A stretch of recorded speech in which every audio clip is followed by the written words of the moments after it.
খুলনায় জনমনের স্বস্তি ও বাজার সিন্ডিকেট নিয়ন্ত্রণে খোলা হয়েছে বিনা লাভের দোকান, যেখানে ন্যায্য মূল্যে পণ্য কিনতে পারবে সাধারণ মানুষ। ৫ মার্চ খুলনা মহানগরী শিববাড়ি মোড়ে বৈষম্য বিরোধী ছাত্র আন্দোলন ও টাস্ক ফোর্সের আয়োজনে এই দোকান খোলা হয়। চলবে রমজান জুড়ে।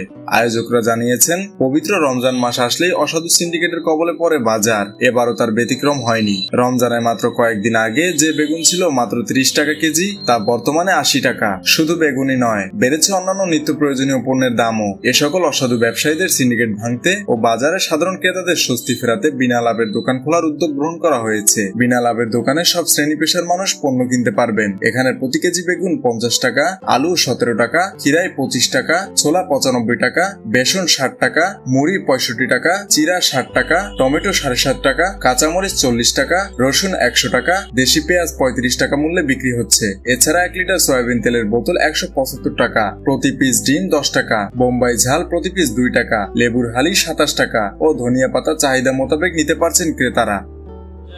বাজার মার্কেট থেকে এখানে একটু দাম কম, অনেক সুবিধা।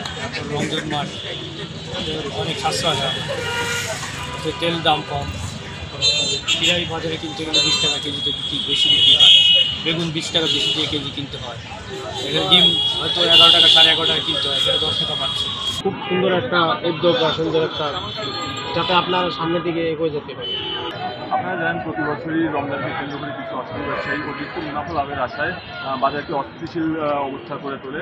সেই অস্থিতিশীল বাজারকে স্থিতিশীল করার উদ্দেশ্যে এবার শিক্ষার্থীরা এই উদ্যোগ নিয়েছে। রমজান উপলক্ষে এই যে সিন্ডিকেটটা আবার মাথা তারা দিয়ে উঠতেছে, যার আপনারা কিছু প্রতিচ্ছবিও দেখতে পাচ্ছেন, যেমন সয়াবিন তেলের সংকট। এটা আসলে সয়াবিন তেলের সংকট বললে ভুল হবে, সয়াবিন তেলগুলো স্টোরজাত করে ফেলতেছে। তো এই সিন্ডিকেটটা ভাঙার জন্যই মূলত আমাদের এই উদ্যোগটা।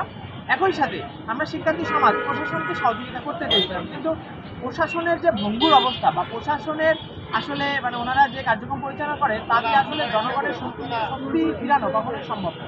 তারই প্রেক্ষিতে আমরা শিক্ষার্থীরা মিলেই বাজার মনিটরিং সেলের ব্যবস্থা করেছি। আপনারা দেখুন পাশে আমাদের বাজার মনিটরিং সেল, এখান থেকে আমরা পুরো বাজারগুলো অনলাইনের মাধ্যমে আমরা পুরো বাজারগুলো কন্ট্রোল করবো এবং কোথাও কোনো সিন্ডিকেটের হওয়ার বিন্দুমাত্র সম্ভাবনা নেই বা থাকবে।